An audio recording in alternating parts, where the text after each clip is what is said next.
नमस्कार। दिल्ली विश्वविद्यालय से जुड़ी खबरों के साथ उपस्थित हैं और आज हम बात करने जा रहे हैं ईसी मेंबर सुनील कुमार जी से, जो इसी में रिजोल्यूशन में जो नए प्रकार के बदलाव हुए हैं या जो गाइडलाइंस आई हैं। सबसे पहले एक महत्वपूर्ण खबर है कि अपॉइंटमेंट्स चल रहे हैं और उनमें बदलाव की खबरें पहले आई थी, लेकिन अभी जो इसी रिजोल्यूशन में जो पास हुआ है उसमें किसी भी तरह के बदलाव को रोक दिया गया है। तो ये कौन से बदलाव थे जो होने थे जिसको यूनिवर्सिटी की तरफ से रोक दी? ये बदलाव यूनिवर्सिटी की तरफ से रोके नहीं है। ये बदलाव हमारी 9 जून की एग्जीक्यूटिव काउंसिल की मीटिंग के अंदर आए थे, जिसमें बलराम पानी कमेटी एक बनी थी, उसकी रिकमेंडेशंस वहाँ पर आई थी, जिसमें जो अभी ये ऑनगोइंग अपॉइंटमेंट है इसके रिगार्डिंग बीच में कोई एक अमेंडमेंट करके इसकी स्क्रीनिंग क्राइटेरिया में कि जो कैंडिडेट्स हैं उनको बुलाने का जो तरीका है उसमें बदलाव करने की एक भूमिका थी। तो उसमें बहुत सारे बदलाव उसमें हुए थे, लेकिन उसमें सबसे सकारात्मक बात ये रही कि जैसे अपना रिकॉर्ड ऑफ डिस्कशन था उसको भी इसके अंदर जो है वो इंक्लूड किया गया और बहुत सारे रेफरेंसेस इसके अंदर डालकर इस बात की व्यवस्था की गई कि दिल्ली विश्वविद्यालय के अंदर एक सर्टन डेट है 1/1/2022 से लेकर और 31/3/2022 तक के जो भी साथी एडवोक टेम्परेरी किसी भी पोजीशन पे दिल्ली यूनिवर्सिटी के रोल पे थे उन सब को भी इंटरव्यू कॉल किया जाएगा। प्रपोज गाइडलाइंस के तहत वहां पर 30 पहली पद के लिए 30 को बुलाने की व्यवस्था थी और दूसरे के लिए जो है 15 की, लेकिन हमने सुझाव दिए और वाइस चांसलर साहब ने और एग्जीक्यूटिव काउंसिल ने उन सुझावों को बहुत अच्छी तरीके से रखा और अब ये व्यवस्था की गई है कि पहले पद के लिए 40 कैंडिडेट्स को बुलाया जाएगा और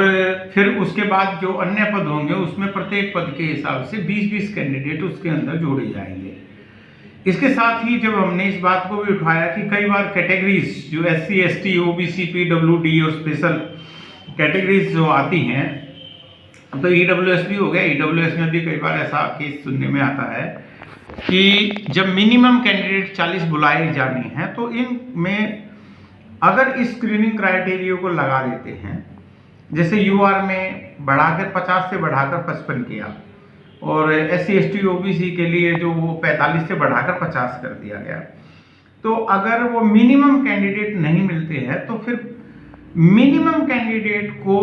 अप्रोच करने के लिए इस बार 5% का रिलैक्सेशन दिया गया है। तो सही मायने में तो मान लीजिए कि UR कैटेगरी के अंदर 40 कैंडिडेट या 2 पोस्ट है तो 60 कैंडिडेट अगर नहीं मिले तो हम उसको क्राइटेरिया को घटाकर अप टू 5 मार्क्स से नीचे तक घटा सकते हैं, तो फिर 50 पे आ जाएंगे। इसी प्रकार से SC ST OBC के SC ST के लिए हम उसमें जो है वो 45 पॉइंट तक आ सकते हैं। ये एक अच्छा पॉइंट इसके अंदर जोड़ा गया है ताकि जो डाउन ट्रोडन पीपल हैं, जो समाज के तबके में अभी हायर एजुकेशन के मामले में नहीं आए हैं, तो उनको अपॉर्चुनिटी ज़्यादा से ज़्यादा लोगों को दी जाए, ये किया गया। इसके साथ ही इस 9 जून 2023 की EC की मीटिंग के अंदर रेजोल्यूशन नंबर 16 जो एग्जीक्यूटिव काउंसिल मीटिंग नंबर 1266 यानी 1266 मीटिंग है, इसके अंदर रेजोल्यूशन नंबर 16 है जिसके पॉइंट नंबर 2 में इस बात का भी जिक्र किया गया है और जो बाद में अपेंडिक्स जो यहाँ पर दिखाया गया है 82 में रेजोल्यूशन नंबर 16 और अपेंडिक्स 82 के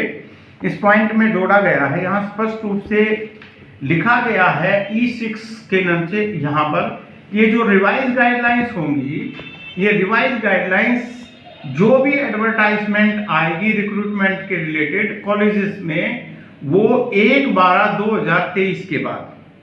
जो भी एडवर्टाइजमेंट इश्यू होंगी उसके ऊपर इस बात को लागू किया जाएगा। इसी के रिगार्डिंग 20/7/2023 को एक नोटिफिकेशन भी जो है वो कॉलेज ब्रांच से निकल गया है और बिल्कुल नोटिफिकेशन का भी इंपोर्टेंट नोट्स के अंदर जो पॉइंट नंबर 1 है वो बिल्कुल EC रेजोल्यूशन और इसके अपेंडिक्स की लाइन में है, जिसमें स्पष्ट लिखा गया है कि इस कॉलेज में रिक्रूटमेंट के लिए जो असिस्टेंट प्रोफेसर की पोस्ट का जो नोटिस इशू होगा वो 1/12/2023 के बाद जो नोटिफिकेशन इशू होगा उसके ऊपर ये नई गाइडलाइंस लागू होंगी। अब यहाँ पर एक नई समस्या आ गई है। नोटिफिकेशन, ईसी रेजोल्यूशन, अपेंडिक्स सब एक लाइन में बात कर रहे हैं, लेकिन दिल्ली यूनिवर्सिटी के कॉलेज ब्रांच की अंडरस्टैंडिंग इसमें कुछ और है। जबकि स्पष्ट रूप से लिखा गया है कि जो एडवर्टाइजमेंट इशू होगा 1/12/2023, इसका मतलब ये है कि 2 दिसंबर से आने वाले एडवर्टाइजमेंट जिनके भी नोटिस आएंगे उनके ऊपर ये गाइडलाइंस लागू होगी। और ऑन एंड बिफोर 1/12/2023, इसके अंदर स्पष्ट लिखा हुआ है जितने भी एडवर्टाइजमेंट आएंगे ऑन और बिफोर 1/12/2023, उस पे जो पुराना जो शॉर्टलिस्टिंग का क्राइटेरिया, स्क्रीनिंग क्राइटेरिया वही लागू होगा। अब पिछले दिनों में एएनडीसी कॉलेज से, पीजीडीएवी कॉलेज के, एआरएसडी कॉलेज के 2-3 कॉलेजों के एडवर्टाइजमेंट आए। उनकी लास्ट डेट जो है वो अब दिसंबर के अंदर, किसी की 2 तारीख है, किसी की 5 तारीख है, किसी की 8 तारीख है, किसी की 10 तारीख है। ड्यू एडमिनिस्ट्रेशन उस लास्ट डेट को कंसीडर करते हुए जो दिसंबर में आ रही है 1 तारीख के बाद, उसके ऊपर ये नई गाइडलाइंस फोर्स करने पर उतारू है, जिसका मैंने आज वाइस चांसलर साहब को एक लेटर भी लिखा है कि ये आपके एडमिनिस्ट्रेशन की मिसअंडरस्टैंडिंग है, उसको गलत तरीके से वहां पर प्रेजेंट किया जा रहा है। जबकि बहुत सोच समझकर, देखिए हमारी एग्जीक्यूटिव काउंसिल के अंदर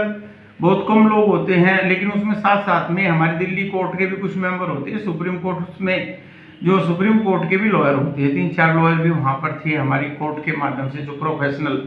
कोटे से यहाँ पर आते हैं। हम भी 2 एग्जीक्यूटिव काउंसिल मेंबर हैं। बड़ी सोच समझ के इस तारीख को डिसाइड किया गया था, क्योंकि हमारा ये मानना था कि तब तक 12 कॉलेजों के भी एडवर्टाइजमेंट आ जाएंगे। तो कहीं हाउस में इस बात की भी सहमति ही थी कि इस डेट को हम थोड़ा इतना पीछे, क्योंकि जो प्रपोज ड्राफ्ट जो वो कमेटी की रिकमेंडेशन थी उसके अंदर 31/7/2023 लिखा गया था, जिसको हमने बढ़वाकर आगे किया, क्योंकि 12 कॉलेज के अंदर विज्ञापन नहीं तो एक कम से कम एक राउंड सारे कॉलेजेस का अपनी पुरानी गाइडलाइंस जो दिल्ली यूनिवर्सिटी के एग्जीक्यूटिव काउंसिल ने पहले पास की थी उसके हिसाब से हो, ताकि सबको इक्वल अपॉर्चुनिटी मिल सके। अब उस बात की सहमति बनाते हुए इस डेट को आगे बढ़ाया गया, लेकिन डेट तो बढ़ी। अभी भी हम देखते हैं कि केवल 3 कॉलेजों के जो है विज्ञापन हमारे सामने आए हैं। 12 कॉलेजों में से जो 100% फंडेड है, उसमें भास्कराचार्य कॉलेज का एडवर्टाइजमेंट आया है, उसमें आपका एएनडीसी का एडवर्टाइजमेंट आया है और एक कॉलेज का हो रहा है। एक तो ये बात हमारे कहने की है कि सारे कॉलेजों के साथियों को